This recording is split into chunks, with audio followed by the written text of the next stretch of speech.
Good morning, students. Welcome back to the online class. Last few classes, we learned from the lesson lithosphere, part 1, endogenetic process. Okay, already we know about the spheres of the earth, structure of the earth, rocks, and different types of rocks, and the demographic process. Okay, today we are going to learn about earthquake. This is one of the endogenetic movement. Okay, so and already you know that endogenetic movement means the forces that act from Earth's interior. So நம்மளுடைய எர்த்துக்குள்ளே நடக்கக்கூடிய சேஞ்சஸ்னால அதோடைய தாக்கம் நம்மளோட earth க்ரஸ்ட்டில் என்ன மாதிரியான தாக்கத்தை ஏற்படுத்துதுன்னு தான் பார்த்துட்ருக்கோம். ஓகே, ஸோ அதுதான் endogenetic process.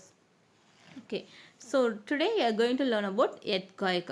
This is one of the endogenetic movement. Okay, so earthquakeன்றது நம்மளுடைய எர்த்துக்குள்ள ஓகேயா நம்மளுடைய ஸ்ட்ரக்சர் ஆஃப் த எர்த்தில் பார்த்தோம் இல்லையா, கோர், மேண்டில், க்ரஸ்ட். ஸோ அந்த கோர் பார்ட்டில் வரக்கூடிய அந்த ப்ரெஷர்னால் வரக்கூடியதான் அந்த earthquake. Okay, earthquakes are generally caused by the sudden vibrations in the earth crust which spreads outward in all direction as waves from the source of disturbance. Okay, so earthquake அப்படின்றது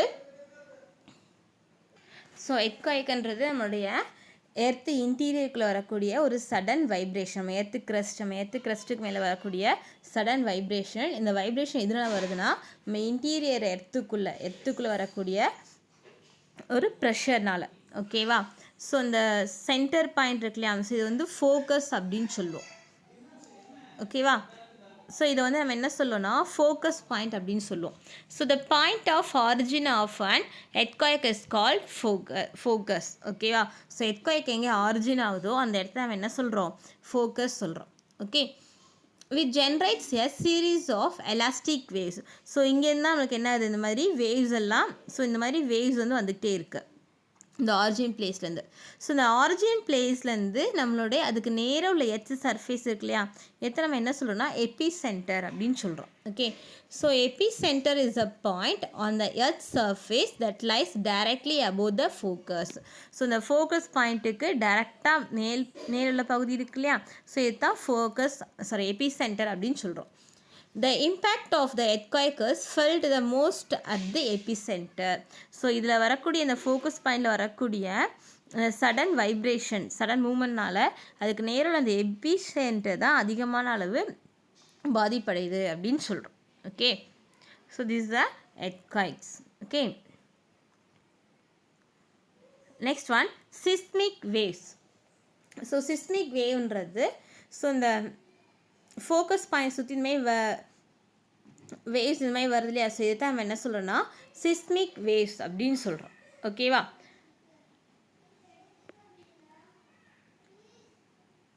seismic waves. earthquakes generate seismic waves. The nature, force and speed of these seismic waves depend on the nature of the medium through which it passes. So அந்த வேவ்ஸோட தன்மை, அதோடைய force எப்படி இருக்குன்னா அது pass ஆகி வர அந்த பிளேஸை பொறுத்து இருக்கும். ஸோ நம்ம ஏற்கனவே சொல்லியிருக்கோம், நம்மளோட எர்த்துக்குள்ளே கோர் பார்ட்லாம் பார்த்தோன்னா கோரில் இன்னர் கோர் அவுட்டர் கோர் பார்ப்போம். ஸோ அவுட்டர் கோர் எப்படி இருக்கும், ரொம்ப சாலிடாக இருக்கும். இன்னர் கோர் எப்படி இருக்குன்னா ரொம்ப மெல்ட்டிங் ஸ்டேஜில் இருக்கும்னு சொன்னோம். ஸோ ரொம்ப சாலிட் ஸ்டேஜும் இருக்குது, மெல்ட்டிங் ஸ்டேஜும் இருக்குது. ஸோ அந்த மாதிரி அந்த வேவ்ஸ்லாம் வரக்கூடிய பாதைகள் எப்படி இருக்கும் அதை பொறுத்து தான் அதோடைய வேவ்ஸ் வந்து இருக்கும் அப்படின்னு சொல்கிறாங்க. Okay, accordingly there are three major types of waves. Okay, so there are three major types, that is primary waves, that is called as P waves, and secondary waves, that is called as S waves, and surface waves, it is also known as L waves. Okay, so these are the three types of earthquake waves. Okay, so the first one is primary or P waves.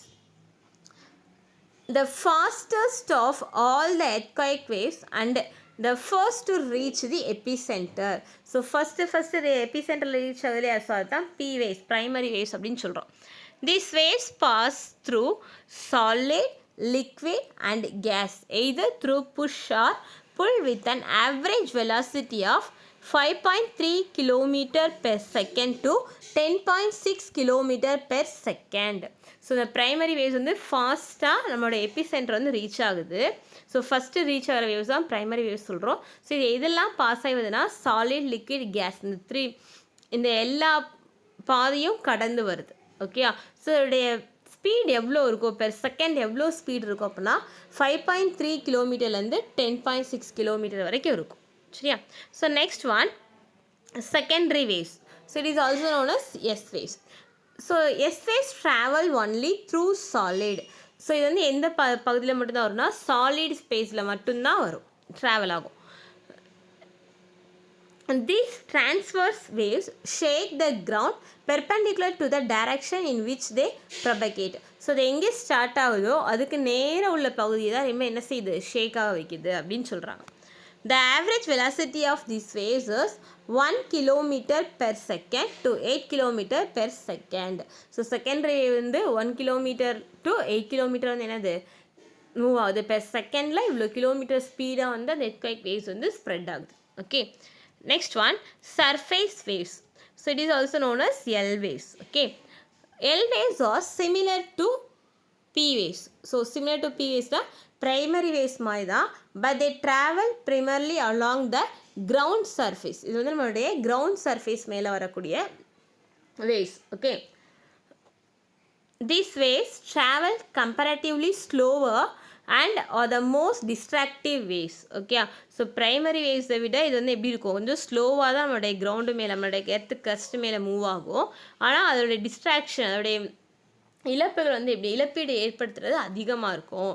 So இந்த primary வேவ்ஸையும் secondary வேவ்ஸை விட இந்த surface waves it's create more distractive in nature. Okay, the average velocity of these waves are 1 km per second to 5 km per second. So per second 1 km to 5 km ஸ்பீடில் வந்து எப்படி இருக்குது,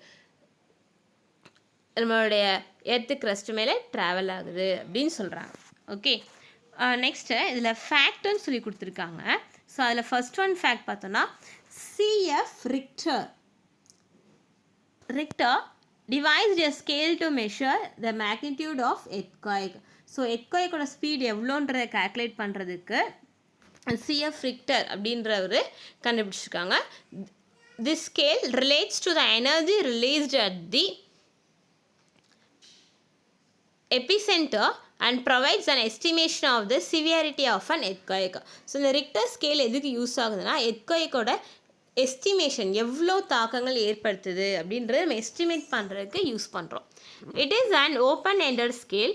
the highest magnitude ever recorded is 9.5 on Richter scale in the place of Bio, Chile in 1960.